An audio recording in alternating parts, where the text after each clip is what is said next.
Disclaimer, ये anime हमारा नहीं है, हमने सिर्फ इसे एक्सप्लेन किया है। हेलो स्वागत है आपका ड्रैगन बॉल सुपर की एक न्यू वीडियो में। तो यार इस वीडियो में हम करने वाले हैं ड्रैगन बॉल सुपर की एपिसोड 103, 104, 105 एंड 106 का एक्सप्लेनेशन। तो वीडियो शुरू करने से पहले अगर आपने इससे पहले की एपिसोड्स नहीं देखी तो जल्दी से जाकर देख लें, लिंक मैंने डिस्क्रिप्शन में दे दिया है। तो बिना टाइम वेस्ट करे वीडियो को शुरू करते हैं। लास्ट एपिसोड में हमने देखा था कि गोकू एंड 17 और 18 कैलीफुला और केल के साथ टीम अप करते हुए यूनिवर्स 11 के वॉरियर को एलिमिनेट कर देते हैं, जिसके बाद अब रिंग में 75 वॉरियर ही बाकी होते हैं। अब की एपिसोड की शुरू में हम देखते हैं कि कुछ वॉरियर ने गोकू एंड 17 और 18 पर अटैक कर दिया होता है। तो गोकू 17 और 18 को उसे शेल्टर देने पर थैंक्स बोलता है, क्योंकि गोकू यहाँ और ज्यादा स्ट्रेंथ वेस्ट नहीं करना चाह रहा होता। उसका मकसद सिर्फ एक ही होता है, जीरन को चैलेंज करना। पर जीरन ने उसकी शक्ति इतनी कम की होती है कि गोकू बाकी वॉरियर के बीच में उसे सेंस करके टेलीपोर्ट भी नहीं कर पाता। तो वो यहाँ वहाँ उसे ढूंढता रहता है। लेकिन तभी यूनिवर्स 2 की ये 3 वॉरियर सभी को अलर्ट करते हुए खुद को इंट्रोड्यूस करती है एंड ट्रांसफॉर्म होने के लिए फॉर्मेशन शुरू कर देती है। और इनकी पावर को बढ़ते देख गोकू काफी ज्यादा एक्साइटेड हो जाता है और कुछ देर के लिए जिरन से फाइट करने का भी भूल जाता है। लेकिन तभी 17 इनकी ट्रांसफॉर्मेशन कंप्लीट होने से पहले ही की अटैक कर देता है, जिसे देख गोकू 17 पर इस तरह से नाराज हो जाता है जैसे कि उसने किसी अपने ही टीम मेंबर को रिंग आउट कर दिया हो और उसे उनकी ट्रांसफॉर्मेशन कंप्लीट होने से पहले उन पर अटैक करने से मना करता है। एंड इसके बाद गोकू यूनिवर्स 2 की वॉरियर्स को 17 की तरफ से सॉरी बोलते हुए उन्हें फिर से ट्रांसफॉर्म होने को बोलता है। जबकि यहाँ बेचारा 17 भी हैरान होते हुए साइड भी जाकर बैठ जाता है और सोचता रहता है कि आखिर इस गोकू के सिर में दिमाग नाम की कोई चीज है भी कि नहीं। लेकिन 17 तो गोकू की दिल से रिस्पेक्ट करता है, इसलिए वो इसकी हर एक बेवकूफी सहन कर लेता है। जबकि यहाँ बीरस तो एग्रेशन के कारण पागल हो रहा होता है। ऐसा लगता है कि जैसे वो गोकू को समझाते समझाते खुद ही सुसाइड कर लेगा। एंड इसी बीच संका, रिबेरियन और रोजी उनकी पावरफुल फॉर्म में ट्रांसफॉर्म हो गई होती है और अब तक वेजिटा भी यहाँ पर आ गया होता है, जो रिबेरियन को चिढ़ाता रहता है कि क्या उन्हें सिर्फ डांस करना ही आता है या फिर लड़ना भी। तो ये सुनते ही रिबेरियन वेजिटा पे चार्ज हो जाती है और कुछ ही समय की फाइट के बाद वेजिटा फिगर करता है कि रिबेरियन की पावर सुपर सैयन से भी कई ज्यादा है। तभी रिबेरियन बाल की शेप ले लेती है वेजिटा को रिंग के बाहर ले जाने के लिए। एंड पहले तो वेजिटा उसे रोकने की कोशिश करता है, लेकिन तभी वेजिटा को इतना अजीब सा फील होने लगता है जिस कारण उसे चक्कर आने लगते हैं। तो वो बड़ी मुश्किल से ही उसे डॉज करता है। जबकि यहाँ रिबेरियन आगे आते हुए वेजिटा की जगह यूनिवर्स 10 के फाइटर को बाहर कर देती है। एंड दूसरी तरफ रोजी फाइट करती है गोकू से। रोजी के पास स्पेशल पावर होती है कि वो बिना उसका स्टेमिना लूज करे अनलिमिटेड की अटैक कर सकती है, बट गोकू भी इसको एक ट्रेनिंग के जैसे लेते हुए उसके अटैक को डॉज करता रहता है। एंड इस तरफ संका को 17 के अगेंस्ट फाइट कर रही होती है, जिसकी स्पीड इतनी ज्यादा होती है कि 17 भी उसे मैच नहीं कर पाता। एंड इस वजह से संका के नेल से 17 के कपड़े जगह जगह से ब्रेक हो जाते हैं। एंड इसी बीच संका 17 पर गोकू की स्पेशल टेक्निक का भी यूज करती है, पर 17 को इससे कोई भी इफेक्ट नहीं होता। एंड कुछ समय तक अटैक्स झेलने के बाद 17 और पावर होने का नाटक करता है। तो ये सब देखकर संका फिनिशिंग अटैक करने के लिए फुल स्पीड 17 की तरफ चार्ज हो जाती है, लेकिन उसके पास पहुंचते ही 17 बैरियर के थ्रू उसे पकड़ लेता है और रिवील करता है कि वो तो अब तक हारने का सिर्फ नाटक कर रहा था। एंड ये कहने के बाद उसे बैरियर के थ्रू ही कुछ समय तक सर्कल में घुमाने के बाद ऊपर फेंक देता है एंड संभलने से पहले ही सेकंड स्ट्राइक करते हुए रिंग आउट कर देता है। लेकिन तभी यूनिवर्स 2 की एक और वॉरियर जिसका नाम बाइकल होता है उसे वापस रिंग में ले आती है और वापस आते ही संका 17 को पावरफुल स्ट्राइक करती है। तभी 18 भी 17 के साथ टीम अप करने का प्लान बनाती है, लेकिन 17 मना कर देता है और बताता है कि वो दोनों लड़कियां एकदम एनिमल की तरह दिख रही हैं, इसलिए उन पे उसे दया आ गई थी, लेकिन अब ऐसा नहीं होगा। एंड ये कहते हुए अचानक से ही बाइकल के पास टेलीपोर्ट होकर उसे कुछ समय पीटने के बाद डायरेक्टली स्ट्राइक करके स्टैंड पे ही भेज देता है और इसके बाद तुरंत ही संका पे भी चार्ज हो जाता है एंड उसे इस तरह से लॉक करते हुए कहता है, जब तुम एक बार रिंग आउट हो चुकी थी तो तुम्हें वापस नहीं आना चाहिए था। तो अब इसके बाद दोनों के बीच इंटेंस फाइट शुरू हो जाती है, जिसमें अब की बार 17 संका की स्पीड को भी सरपास कर लेता है। तो अब उसे दोबारा रिंग आउट करने के लिए 2 की अटैक प्रिपेयर करता है, जिसमें फर्स्ट के थ्रू खुद को ऊपर पुश करता है एंड सेकंड को हवा में ही फ्लोट करते हुए उसके ऊपर खड़ा हो जाता है। और संका जब 17 तक पहुंचती है तो उसकी जंपिंग पावर खत्म हो गई होती है, जिसका फायदा उठाते हुए 17 पावरफुल की अटैक से शंका को भी फिर से नॉकआउट कर देता है, जिसे देख गोकू और बाकी के लोग 17 की टेक्निक से काफी ज्यादा इम्प्रेस होते हैं। एंड यूनिवर्स 2 की 2 वॉरियर्स को बाहर करने की वजह से रिबेलियन 17 पे अग्रेसिव हो जाती है और सरप्राइजिंगली 17 की स्पीड और पावर को मैच कर पाती है, जिस पर 17 भी उसकी पावर और फाइटिंग स्टाइल से काफी ज्यादा इम्प्रेस होता है। जबकि इस तरफ गोकू रोजी के ट्रैप में फंस गया होता है, क्योंकि रोजी ने अब तक जितने भी की अटैक कर रहे थे उन सभी को उसने हवा में फ्लोट करते हुए हाइड कर दिया था। एंड अब रोजी उन्हें वापस से शो करते हुए गोकू के ऊपर सभी अटैक्स को लॉन्च कर देती है, जबकि बेस फॉर्म में रहते हुए गोकू की स्पीड इतनी ज्यादा नहीं होती कि कोई यहाँ से भाग पाता। एंड 17 भले ही यहाँ पर फाइट कर रहा होता है, पर उसे यही पता होता है कि गोकू सिर्फ स्ट्रॉन्गेस्ट वॉरियर के लिए ही सीरियस होता है, तो वो तुरंत ही उसकी फाइट छोड़ के गोकू के पास आ जाता है। जबकि यहाँ बीरोस को तो गोकू के लिए चिंता हो रही होती है, लेकिन तभी धुआं हटने के बाद हम देखते हैं कि 17 ने शील्ड के थ्रू गोकू को भी सेव कर लिया होता है और गोकू से कहता है प्लीज थोड़ी देर के लिए सीरियस हो जाओ, नहीं तो तुम जिरेन के साथ फाइट से पहले ही रिंग आउट हो जाओगे। जिस पर गोकू बोलता है ठीक है 17, कोशिश करता हूँ, और इंस्टेंट ट्रांसमिशन से रोजी के पास टेलीपोर्ट होते हुए कहता है कि सिर्फ वो अकेली ही नहीं है जिसके पास इस तरह की काबिलियत है।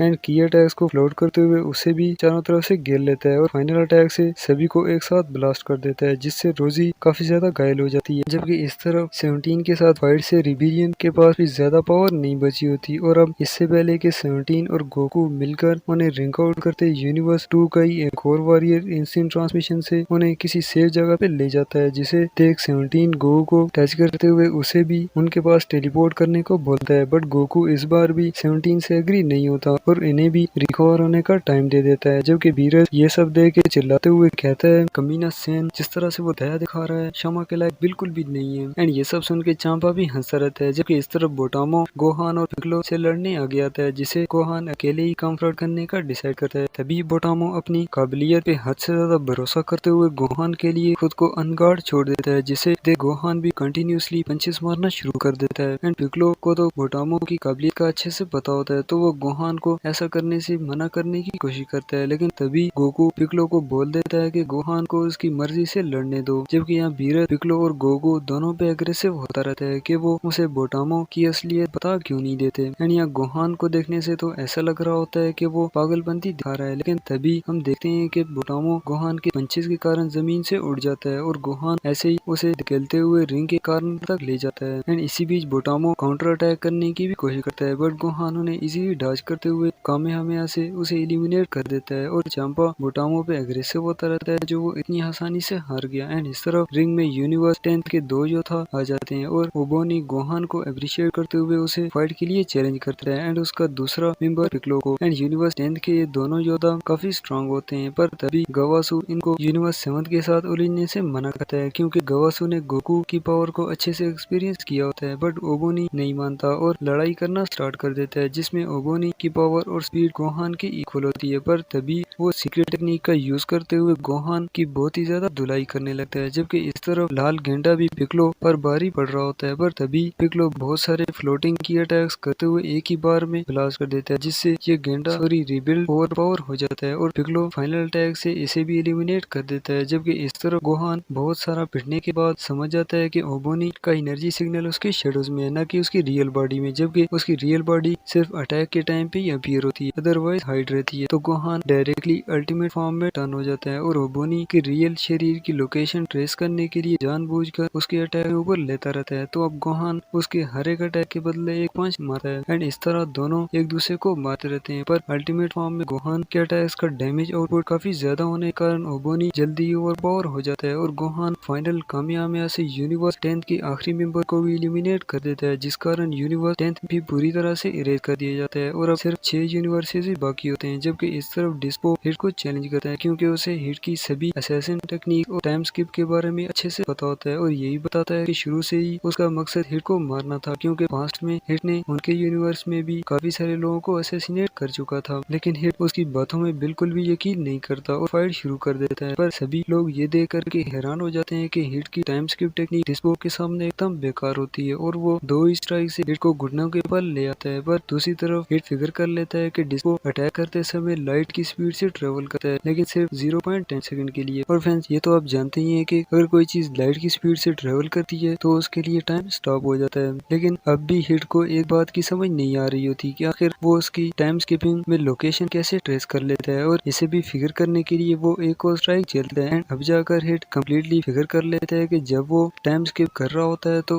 0.1 मिली सेकंड के लिए उसकी बॉडी वाइब्रेट करती है, और इसी वाइब्रेशन से ही प्रोड्यूस होने वाली साउंड से डिस्पो हिट की लोकेशन को ट्रेस करते हुए टारगेट पे स्ट्राइक कर पाता है। एंड डिस्पो भी हिट के एनालिसिस को देखकर काफी ज्यादा इंप्रेस होता है, और ये भी रिवील करता है कि वो मसल की मूवमेंट से प्रोड्यूस होने वाली साउंड को भी सुन सकता है। एंड अब हिट बिना टाइम स्किप किए ही फाइट करने का डिसाइड करता है, जिस कारण वो डिस्पो से काफी बुरी तरह से पिटने लगता है। और इस फाइट को जिरन, टोपो और कुंसी भी देख रहे होते हैं डिस्पो के बैकअप के लिए, पर तभी टोपो समझ जाता है कि ये एक चाल है, तो वो तुरंत ही कुंसी को रेडी रहने का बोलता है। एंड इस तरफ हिट पिटते पिटते रिंग के कॉर्नर पे आ जाता है, जिसे देख डिस्पो फुल पावर के साथ फाइनल अटैक करता है, लेकिन तभी हिट उसकी बॉडी को पॉकेट डायमेंशन में टेलीपोर्ट कर देता है, जिस कारण डिस्पो हिट के आर पार निकलते हुए रिंग आउट हो जाता है। सभी हिट की इस टेक्निक से काफी ज्यादा इंप्रेस होते हैं, लेकिन तभी ये कुंसी एनर्जी रोब्स का यूज करते हुए डिस्पो को वापस रिंग में ले आता है, जबकि यहाँ टोपो और जिरन हिट की टेक्निक को फिगर करते हुए कुंसी को भी डिस्पो के साथ टीम अप करने का बोल देते हैं। और अब की फाइट में हिट पॉकेट डायमेंशन का यूज करते हुए डिस्पो के अगेंस्ट खड़ा हो पाता है, लेकिन तभी ये कुंसी लाल हिट को रस्सियों की मदद से जकड़ लेता है, जिसका फायदा उठाते हुए डिस्पो पंचेस की बरसात कर देता है। एंड ये सब देख के वर्डर्स भी बता देती है कि हिट की आज तक इतनी पिटाई कभी भी नहीं हुई,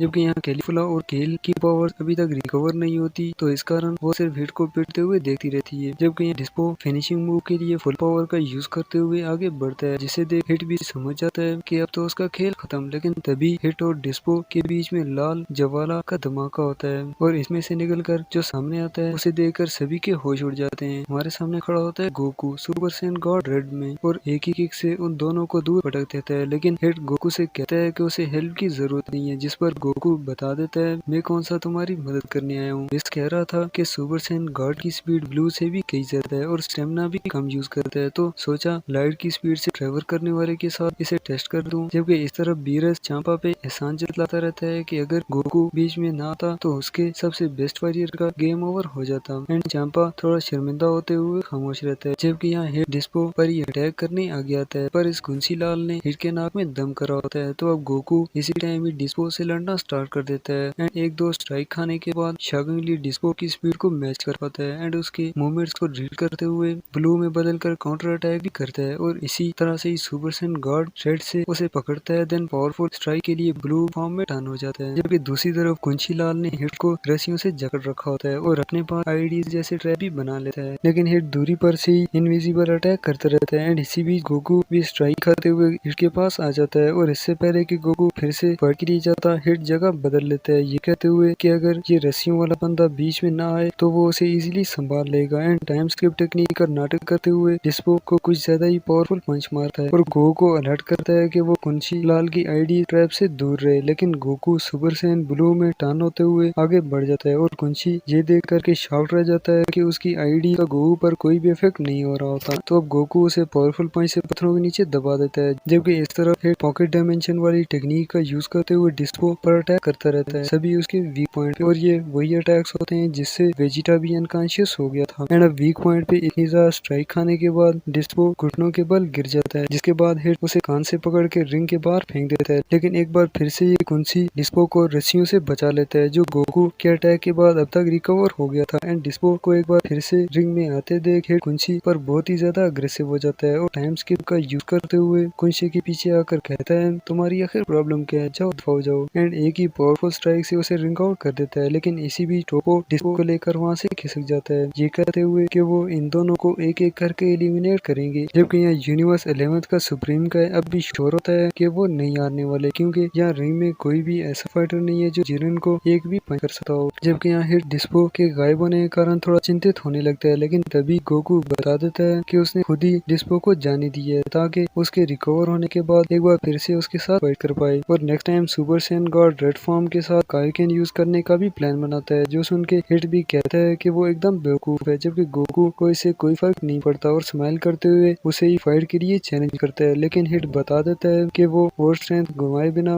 जिरन से फाइट करना चाहता है। एंड गोकू को हेल्प के लिए थैंक्स बोलते हुए वहाँ से जाने लगता है, एंड जाते हुए यही बता देता है कि उसे अच्छे से पता है कि टूर्नामेंट के एंड पे गोकू सुपर शेनलॉन्ग से क्या विश करने वाला है। जबकि गोकू भी कहता है कि जिरन और टोपो के रिंग आउट होने के बाद वो आखिर में फाइट जरूर करेंगे। जबकि दूसरी ओर मास्टर रोशी मजे से मैदान में घूम रहे होते हैं, पर अचानक ही एक लड़की रोशी पर अटैक कर देती है, जिसे रोशी इजीली डॉज कर देते हैं। तो इसके बाद यूनिवर्स फोर्थ की वो लड़की अपने कुछ कपड़े उतार कर रोशी को अपने वश में करने की कोशिश करती है, जिसका ओल्ड काय पे तो तुरंत ही असर हो जाता है, जबकि रोशी को थोड़ा ज्यादा समय लगता है इस सब में। तो अब रोशी इस लड़की पर मोहित होकर उसकी तरफ कूद जाते हैं और ये लड़की मौके का फायदा उठाते हुए रोशी को एनर्जी से बने वेपन से अटैक करने की कोशिश करती है, लेकिन रोशी अचानक से ही उसे डॉज करते हुए नीचे आ जाते हैं। तभी लड़की दोबारा अटैक करती है, पर रोशी इसे 2 फिंगर से ही रोकते हुए बताते हैं कि वो उस पे फिदा होने का सिर्फ नाटक कर रहा था, क्योंकि उसने हाल ही में इस वीकनेस को ओवरकम करने के लिए इंटेंस ट्रेनिंग की है, इसलिए अब वो फिदा हुए बिना डायरेक्टली रिलेशन ही बनाएगा। एंड ये कहते हुए मास्टर रोशी उसके बुल्की फॉर्म में भी आ जाते हैं, जिसे देख ये लड़की बहुत ही ज्यादा डर जाती है और इज्जत बचाने के लिए खुद ही रिंग के बाहर कूद जाती है। जबकि यहाँ बीरज रोशी की धमकी से बहुत ही ज्यादा एक्साइटेड होता है, लेकिन तभी यूनिवर्स 4 की एक और वॉरियर वहाँ पर आ जाती है, जो कि एक जादूगरनी होती है। तो वो अपने मैजिक का यूज करते हुए अपनी एक बहुत ही बड़ी परछाई बनाकर रोशी को डराती रहती है और उस पर अटैक भी करती रहती है, जिसके बाद एक क्रिस्टल की मदद से रोशी को एक ही जगह पे फ्रीज कर देती है। एंड ये सब देखकर रोशी समझ जाता है कि यूनिवर्स 7 के बाकी के वॉरियर भले ही फिजिकली बहुत ही ज्यादा ताकतवर हैं, पर वो इस मैजिक के सामने काफी ज्यादा वीक पड़ सकते हैं, इसलिए उसे इस लड़की को अकेले एलिमिनेट करना पड़ेगा। तो अब वो फाइनली कंटेनमेंट वेव का यूज करते हैं, जो इल्यूजनरी वर्ल्ड से बाहर आते हुए उस मैजिशियन की रियल बॉडी को ट्रैप कर लेती है, जिसके बाद रोशी उसे बॉटल में सील करते हुए रिंग के बाहर फेंक देते हैं। तभी यूनिवर्स 4 का ही डिस्ट्रॉयर ऑब्जेक्शन करता है कि रोशी ने बाहरी चीज यानी कि बॉटल का यूज करा है, जो कि अलाउ नहीं है, पर तभी ज़ेनो इसे भी अलाउ कर देते हैं। एंड यूनिवर्स 4 के 2 योद्धाओं को एलिमिनेट होते देख तीसरा योद्धा भी रोशी से बदला लेने पहुंच जाता है और आते ही पावर करते हुए मुर्गे की जैसी फॉर्म में आ जाता है, जिससे इसकी पावर इतनी ज्यादा बढ़ जाती है कि रोशी का मार्शल आर्ट एक्सपीरियंस भी वीक पड़ने लगता है। तो रोशी को पता होता है कि उसके पास सिर्फ इतनी शक्ति बची है जो वो एक और बार इवल कंटेनमेंट वेव का यूज कर सकता है, क्योंकि लास्ट अटैक से रोशी का काफी सारा स्टेमिना लूज हो गया होता है, जिस कारण अब की बार रोशी हिप्नोटिज्म का यूज करता है। पर ये मुर्गे नमा वॉरियर खुद को हर्ट करते हुए हिप्नोटिज्म से खुद को आजाद कर लेता है, जिसके बाद वो रोशी की इतनी ज्यादा धुलाई करता है जिससे वो खुद भी एग्जॉस्ट हो जाता है। लेकिन रोशी तब भी हार नहीं मानता और एक बार फिर से खड़ा हो जाता है, जिसे देख क्रिलिन और बीरज भी रोशी को लिमिट क्रॉस करने से रोकते हैं। बट रोशी बता देता है कि उसने अपने स्टूडेंट से ही सीखा है कि मैदान में घुटने टेकने से अच्छा है कि वो खुद को ही सेक्रीफाई कर दे। एंड पावरफुल कामेहामेहा प्रिपेयर करने लगता है, जिसमें अब की बार रोशी भी वेजिटा के सेल्फ डिस्ट्रक्ट अटैक की जैसे लाइफ एनर्जी को भी कामेहामेहा में डालते हुए लाइफ का सबसे बड़ा कामेहामेहा लॉन्च करता है, जिससे यूनिवर्स 4 का वो वॉरियर तुरंत ही एलिमिनेट हो जाता है। पर इसके अपोजिट रोशी अधमरा होकर रिंग में ही गिर जाता है। तो फ्रेंड्स यहाँ पर ये चीज समझना जरूरी है कि भले ही रोशी ने वेजिटा वाले अटैक का यूज करा होता है, बट उसने एनर्जी को वेजिटा के जैसे बॉडी के अंदर ब्लास्ट करने के बजाय कामेहामेहा में डालकर ब्लास्ट करा होता है, जिस कारण रोशी का शरीर एकदम सुरक्षित रहता है। बट सेल की लाइफ एनर्जी यूज होने के कारण अब उसके पास सिर्फ 5 सेकंड ही बचे होते हैं जिंदगी के, और ये 5 सेकंड हार्ट बीट को कंटिन्यू रखने के लिए एड्रीनल ग्लैंड एड्रीनलाइन सिक्रीट करते हुए देता है, क्योंकि इन ग्लैंड्स को फाइट एंड फ्राइट ग्लैंड कहा जाता है, जो कि किसी भी एनिमल की बॉडी को इमरजेंसी के टाइम एक्स्ट्रा पावर दे देते हैं। तो फ्रेंड्स अगर आपने इन ग्लैंड्स के बारे में थोड़ा सा भी पढ़ा है तो इतनी डिटेल काफी होगी। So come back to the video. Goku Roshi के एनर्जी सिग्नल को गायब होते देख तुरंत ही सुपर सैन ब्लू बन के खुद को आजाद कर देता है एंड इंस्टेंट ट्रांसमिशन से रोशी के पास पहुंच जाता है। एंड यहाँ आने के बाद पहले तो गोकू थोड़ी सी एनर्जी रोशी को शेयर करता है, जिसके बाद रोते हुए उन्हीं ब्लू वेव्स का यूज करता है, जिससे उसने अपने हार्ट को भी रिवाइव करा था हिट से फाइट के दौरान। एंड यहाँ रोशी भी कुछ टाइम बाद रिवाइव हो जाता है और इसे रिवाइव होते देख गोकू काफी ज्यादा इमोशनल होने लगता है। तो ये सब कुछ देखते हुए बीरज भी गोकू से काफी ज्यादा इम्प्रेस होते हुए कहता है ये गोकू सेन तो ऐसी टेक्निक्स को इन्वेंट कर रहा है जो इससे पहले हमने भी यूज नहीं करी।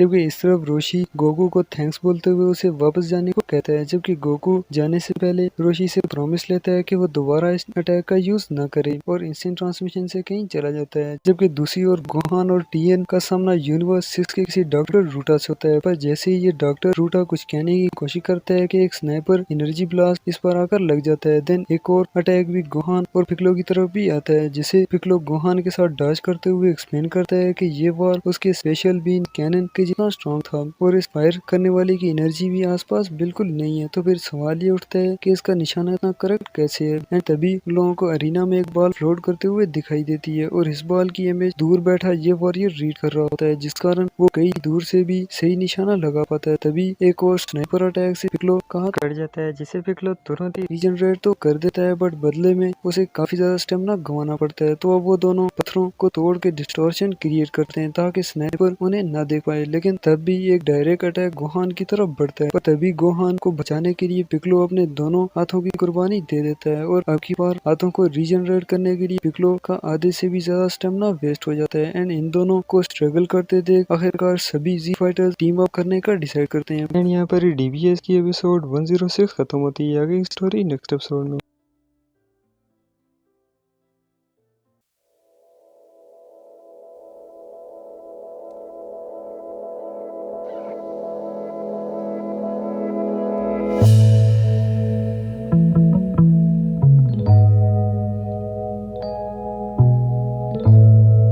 आइए तो लाइक शेयर और सब्सक्राइब करना मत भूलिएगा। इससे जब भी मैं नई वीडियो डालूंगा आपको नोटिफिकेशन मिल जाएगा और आप सबसे पहले वीडियो देख पाएंगे। एंड सब्सक्रिप्शन बिल्कुल फ्री है, इसके कोई भी चार्जेस नहीं है। तो मिलते हैं नेक्स्ट वीडियो में, तब तक के लिए टेक केयर, बाय।